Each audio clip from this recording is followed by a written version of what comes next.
Hey y'all, this is Epiphany and welcome to Voice and Vine, a quiet space for the word to grow in you. Come and join me. Today I want to talk about something that's been on my heart. Now, it originated, or the idea really kind of came from like the acronym KISS, or, like keep it simple, stupid. I know you've probably heard of that, especially if you work in like corporate America or anything like that, related to processes and stuff. But anyway, I want to talk about keeping it simple, saints.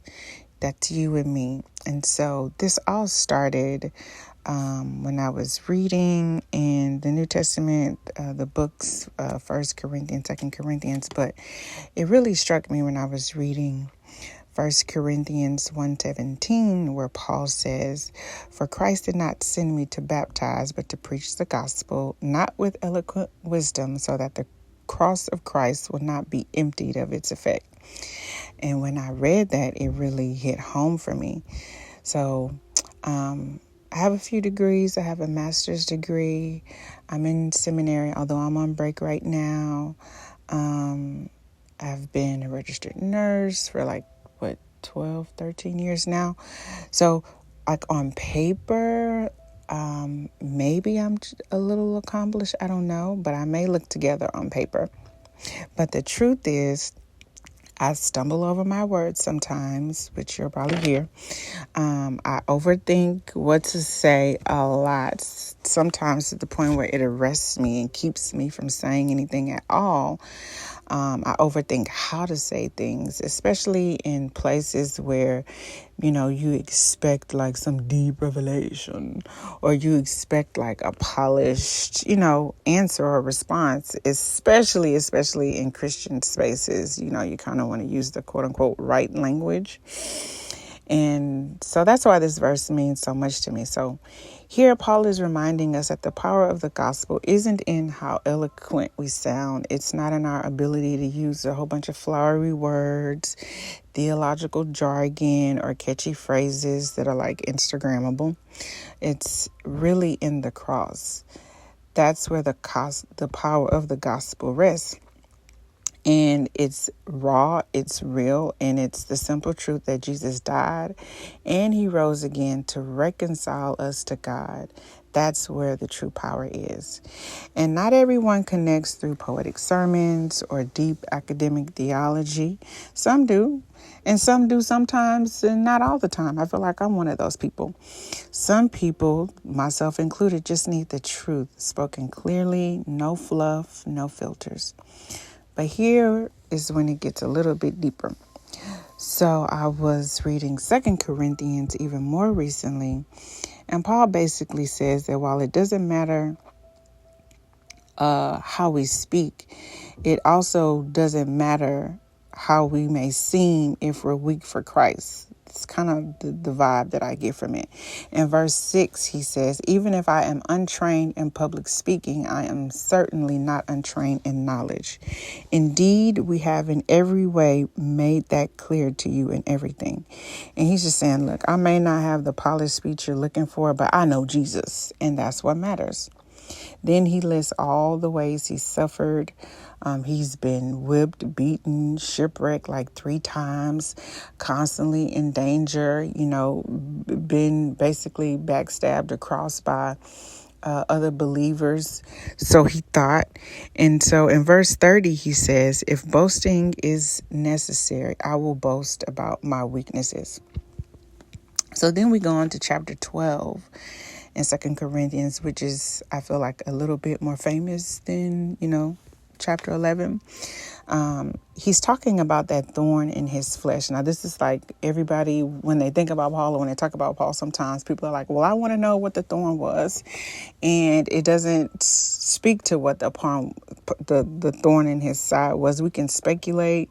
A lot of theologians have speculated. But I believe that's the beauty and the ambiguity here, that we don't know. So while you don't want to always read or put yourself in the text as if the word is about you, but here's a place where it is fitting to really think about areas in your life, whether it's a person that feels like a thorn in your side, or just a thing about you that you may not be able to change, or just something you're really working hard to overcome. He's talking about that thorn here, and it's something that kept him humble, and it's something that he begged God 3 times to take away. God didn't do that, though. God's response to Paul was, "My grace is sufficient for you, for my power is perfected in weaknesses. Therefore, I will gladly boast all the more about my weaknesses, so that Christ's power may reside in me." This is Paul saying this. "So I take pleasure in weaknesses, insults, hardships, persecutions, and in difficulties for the sake of Christ. For when I am weak, then I am strong." Now, when I read that, I cannot help but think about my own weaknesses. And so I haven't shared before, I don't think, but I am on the autism spectrum, late diagnosed in my 30s, late 30s. Well, I ain't in my late 30s yet. But anyway, and sometimes I have to ask people to slow down, repeat themselves, or give me more time to process things. And honestly, that really can feel like something I just want to hide or downplay or keep from people. But this passage reminds me, I hope it reminds you, that these are exactly the things that we should boast about. Because if we are going to boast, it should be in the ways that Christ's power shows up in our weaknesses. It's not about presenting a polished, well put together, first date kind of version of yourself out there for people, but it's really letting God's power shine through the cracks. And this makes me think about in Jeremiah chapter 9, verses 23 and 24, where God says, "The wise person should not boast in his wisdom. The strong should not boast in his strength. The wealthy should not boast in his wealth. But the one who boasts should boast in this, that he understands and knows me, that I am the Lord, showing faithful love, justice, and righteousness on earth. For I delight in these things." This is the Lord's declaration. Folks, that's the kind of boasting that actually matters. Now let's talk a little bit about staying in your lane. Now, in 2 Corinthians chapter 10, Paul talks about not comparing ourselves to others. And so in verses 12 through 18, he warns us against boasting beyond the measure of what God has called us to do. And he says we shouldn't try to take credit for someone else's work or extend ourselves beyond what God has equipped us for. And that's really where the whole fake it till you make it thing can really trip us up, because that idea doesn't encourage you to be humble in the Lord. It sets us up to overextend ourselves, to overcommit, and just really relying on our own strength instead of the strength of God. And one of my favorite Proverbs, the book of or chapter 27 is my favorite chapter in all of Proverbs because it addresses so many topics. I encourage you to read it. But Proverbs 27 verse 2 says, "Let another praise you and not your own mouth, a stranger and not your own lips." Proverbs 25 verses 6 through 7 add, "Don't boast about yourself before the king, and don't stand in the place of the great, for it is better for him to say to you, 'Come up here,' than to demote you in plain view of a noble." Jesus echoes this in Luke 14 verses 7 through 14. And here he's painting this picture, and to kind of keep it simple, he's talking about the lowest place at the table, like us taking the lowest place at the table and letting God be the one to lift you up. Don't lift yourselves up. Don't think of yourselves higher than you are, because God will do that for you in his time. And so when we try to fake it till we make it, we're essentially stepping outside of what God has called us to do. And we're really trying to fill shoes that aren't even ours to begin with. And like I said, it can lead to a lot of things, and burnout, frustration, and empty boasting is one of them. Instead, we need to boast in the ways God's power shows up when we're weak, not in our carefully curated words and personas.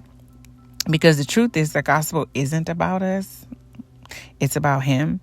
And the less we get in the way, in our own way, the clearer the message becomes. And I can just say one of my favorite characters in the Bible is Moses. One day I will talk about it, but mainly because in the very beginning, he's making excuses like, me, God, you want me? I can't do this. Like, my tongue is twisted and it's not eloquent, like I can't speak. And for all the people who may, have different abilities, or as some people call disabilities, even like myself, who may feel weak and, maybe asking for accommodations at work or in school, I want to encourage you. God gave Moses accommodations. That is like, you see it very early in the book. God gave Moses accommodations, and that looked like his brother Aaron to speak for him. So when you're reading the plagues, you see like the first few plagues, Aaron, God is talking to Moses, and Moses is telling Aaron what God told him to tell him. And then later in the plagues, I perceive it as Moses' confidence must have built, because you don't see God telling him to tell Moses. Nonetheless, I'm saying all that to say, God didn't ask Moses to fix his speech before he called him to speak and lead the people. Okay. He didn't wait for David to grow up before anointing him king. And he didn't wait for the woman at the well to be fully healed before she ran and told her village about Jesus. He will use exactly what you have, what he's equipped you for, what he's equipped you with, what you're already carrying, even if it feels small to you, even if it's like wrapped in your own insecurities. Because the truth of the gospel doesn't ride on how strong we are. It shines brightest when we're weak. And when we bring all of who we are, awkwardness and all, and let him work through it, that will be accomplished. The gospel isn't emptied of its power when we keep it simple. It's actually revealed that way. It's not our job to impress people.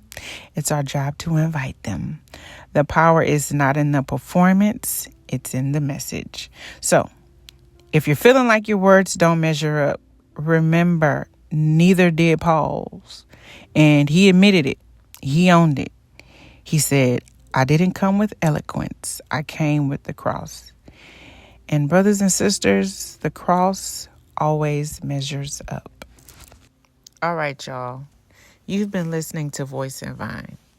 As you go, may the vine keep you, and may his voice grow something new in you. Brothers and sisters, until next time, abide, speak, bear fruit.